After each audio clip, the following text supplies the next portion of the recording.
What are great deliverables in management consulting?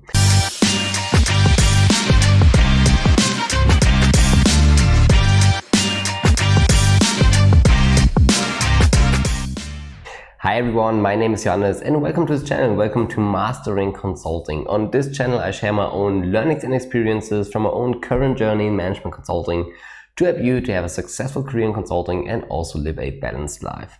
And if you're new to the channel, please make sure to subscribe to it. Please also leave a thumb up. This will help you that you don't miss any new video here. And today we talk about a very important topic.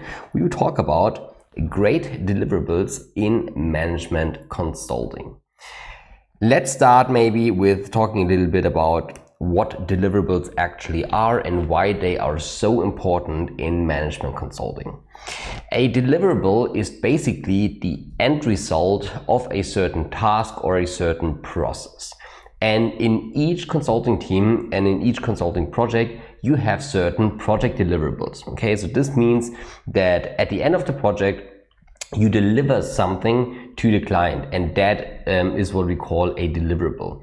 So typically a deliverable is either in PowerPoint, it's in Excel, or in Word. So what could be a typical deliverable in a project context? If we talk about PowerPoint, then it could be a final presentation, a final document that you hand to the client where you summarize all of the results of your project. Or maybe it's an Excel file, it's the business case. Maybe you did an analysis, a market study, or calculated the profitability of something. Then the final business case in Excel could be the deliverable. Or if you talk about Word, then maybe a final report of something written down in Word could be a deliverable. Okay, so this is what we call a deliverable in the project context. And this is typically what the project team delivers to the client at the end. But keep in mind that a deliverable is not only existent on a project level, we also have it on the level below. Because keep in mind, if you are a consultant or an intern, then your client is not the actual project client, but your client is most likely your team, because you provide a service for your team. So what that means is that also on that level, you have deliverables, okay? And this could be also again in PowerPoint, in Excel, or in Word. In PowerPoint, it could be a slide. Maybe a teammate asks you to do a slide about a certain topic. And then this slide that you hand over to your teammate is your deliverable. Also, maybe the teammates ask you to do an Excel analysis or, just in short ABC analysis, for example, in Excel. Then this Excel file is the deliverable to your client team. If we talk about Word, for example, then it could be a short research that the team asks you to do. So maybe you summarize just your results from a quick research that you do.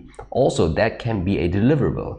And this is very important because you have to understand that a deliverable is they exist on a project level, but also, every task that you hand over to your team so that they can work with it is at the end a deliverable.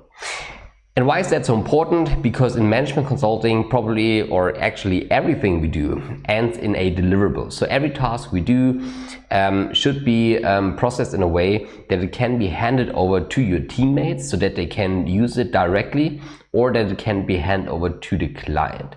And therefore it's so important to really understand what great deliverables are and how you can deliver great deliverables in management consulting.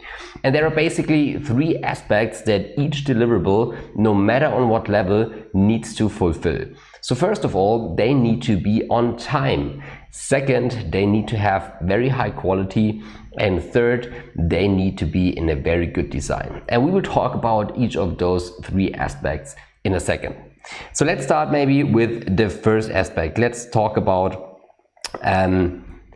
the aspect of being on time. So it's very important that if you deliver a deliverable, that you deliver it on time. So probably if you receive a task from your teammates, or also if you are in a project context, then there is a certain deadline. So the client asks the consulting team to provide a certain analysis until a certain day. Or maybe your supervisor or your teammate comes to you and asks you to do a research until a certain date. And the most important thing is really that you deliver on time, because usually we have very tight deadlines in a consulting project. So it's very important that you keep up with the promised deadline. Otherwise, there's a danger of that other, deliverables get delayed in the process. And the key here is to really work on time and to really be on time is to have an iterative work process. So why is that? Let me tell you, after 4 years of experience in management consulting, the biggest danger or the biggest reason why we have delays in deliverables is because you deliver something and at the end it's not what the client expected, so you have to do it all over again, and this leads to a delay.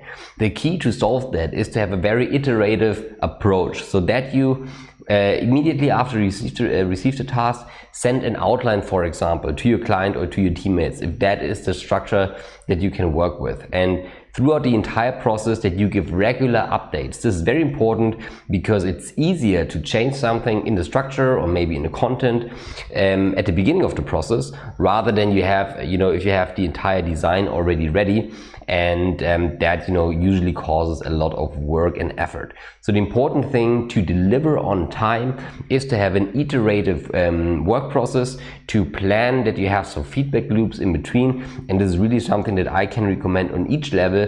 Doesn't matter if that's on the project level, that you have those touch points with your client, or if it's on the task level within your team, that you have those touch points with your teammates or your supervisors, that you regularly receive feedback, if that's the way you should work on. The second aspect that we talked about is that your deliverables need to have very high quality. So what do I mean by that? This first and foremost means that the analysis or whatever you do, the research report or the presentation, is very sufficient. So this means that the entire content that you produce is on a content level high quality, okay? Because at the end, this is what the client pays for. This is also what your teammates have you for in the team, that you deliver very high quality content. So make sure that that you are very diligent, that you get really good sources for your information, and that you provide high quality information to your team.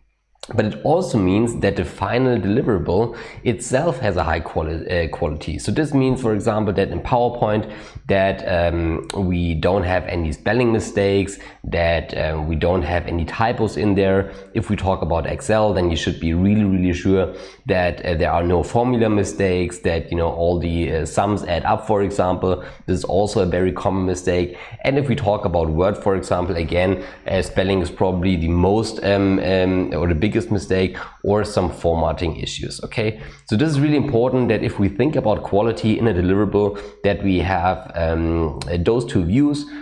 One view is on the content level, so is the content a really high quality, and the other one is really to check, okay, are there any mistakes in it in the execution? So this is really important, and this is the second aspect, having a high quality. Talking about the third aspect, a great deliverable also needs to have a great design. And again, we have two levels for that. So the first level is that the information that you provide, or the content that you provide, is visually, or whatever the deliverable is structured in a way that is easy to comprehend. Okay, so this means in PowerPoint, rather than just copy pasting all the information, or in Excel just have a bunch of numbers that you calculate in some way, it's really important to design your information in a way that makes it very easy for an outsider to understand your analysis. Okay, there are different principles for that. If we talk about communication, for example, you heard about the pyramid principle. Also, if you talk about data visualization, there are certain concepts that you can use in order to really make clear what you want to say with your data analysis. So this is the first level of design, and the second level is that not only the information is easy to understand, but that the deliverable itself looks nice. So this means that the PowerPoint has a nice and very clean design. Maybe you use some graphical elements to brush it up. Also, if we talk about the Excel file, that you maybe don't use 5 different colors, but rather that you stay within the corporate identity and really also try to make it look nice. Because believe me, if you talk about, or if you work in a management context, those people typically see many deliverables during the day, also within your consulting team. And then it's just nice, if the information is very clear, if it looks nice, it's just more fun to work with it. Of course, you can transport the information always also in a bad design, but believe me, it makes it easier. Some people in the consulting world or also in the management world really focus on great design. So do yourself a favor and make it a habit to create great designs. So of course I'm interested what other tips you have, or if you have experience with working on deliverables. So if you have something, then write it down in the comments. Also, if you want to learn more about that, then please let me know. Again, leave a comment, and with that, if this brought value to you, then please subscribe to this channel and leave a thumb up. This would really help me to grow the channel. And with that being said, hope to see you soon. Have a very successful day. Goodbye, Johannes.